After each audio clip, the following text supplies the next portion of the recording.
गुज़िरियल 12 ॾींहनि खां पाकिस्तान स्टील मिल जे CEO हाउस आॾो जबरी बरतरफ़ करे पाकिस्तान स्टील जे मुलाज़िमनि पारां पंहिंजे कुटुंबनि समेत धरणो जारी रखियो वियो। धरणे में शामिल औरतुनि ऐं ॿारनि समेत वॾे अंग में पौरतुनि सां ॿधी जे इज़हार तौरु अवामी आवाज़ मीडिया ग्रुप जे एग्ज़ीक्यूटिव एडिटर हमीदा घांगरो ऐं ब्यूरो रिपोर्टर जमील चांडो बि धरणे में शामिल थिया, जिते पौरतुनि जी हौसला अफ़ज़ाई कई वई। इन मौक़े ते औरतुनि, ॿारनि ऐं नियाणियुनि खे ख़िताब कंदे हमीदा घांगरो जो चवणो त मौजूदा वफ़ाक़ी हुकूमत जंहिं तरह सां पौरहित तबिके जो माशी क़त्ल करे उन्हनि खे रोज़गार खां अलॻि कयो आहे ऐं स्टील टाउन में रहंदड़ मुलाज़िमनि खे वॾे अंग में निकाली ॾियण जी कोशिशि कई आहे, हूअ उन अमल जी न सिर्फ़ मज़म्मत करे थी पर अवामी आवाज़ मीडिया ग्रुप हर मज़लूम तबिके जी जदोजहद में अमली तौर ते उन्हनि सां गॾु आहे। इन मौक़े ते अकबर नारिजो, असद अबड़ो, नवीद ऐं ॿियनि पिणु ख़िताब कयो।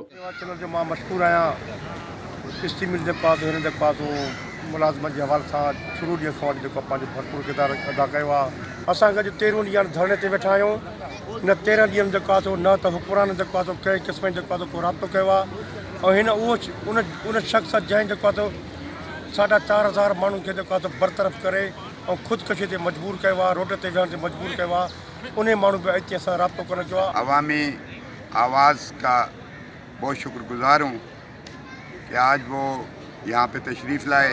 जिस तरीके से अदी हमारी हमीदा गांगरो ने कहा कि हमारी इस जदोजहद में वो पहले दिन से शामिल हैं और जिस तरीके से आप हमारे इस एहतजाज को कवरेज कर रहे हो, जिस तरीके से आप मीडिया पे हाईलाइट करते हो, तो मैं इसके लिए बहुत शुक्रगुजार हूँ अपनी आल एम्प्लॉइज़ एक्शन कमेटी की तरफ से। पहिरें ॾींहुं हिते जॾहिं असां आया हुआसीं, हीअ लेडीज़ बुख बदहाली ऐं जेका परेशानी जे सबबु निकितियूं हुयूं, हिननि जे घर में खाइण लाइ कुझु बि न हुयो। इन खां पोइ जॾहिं निकितियूं त अंदरि 15 डायरेक्टर हुया जिन खे हिते लेडीज़ अचे बंदि कयो।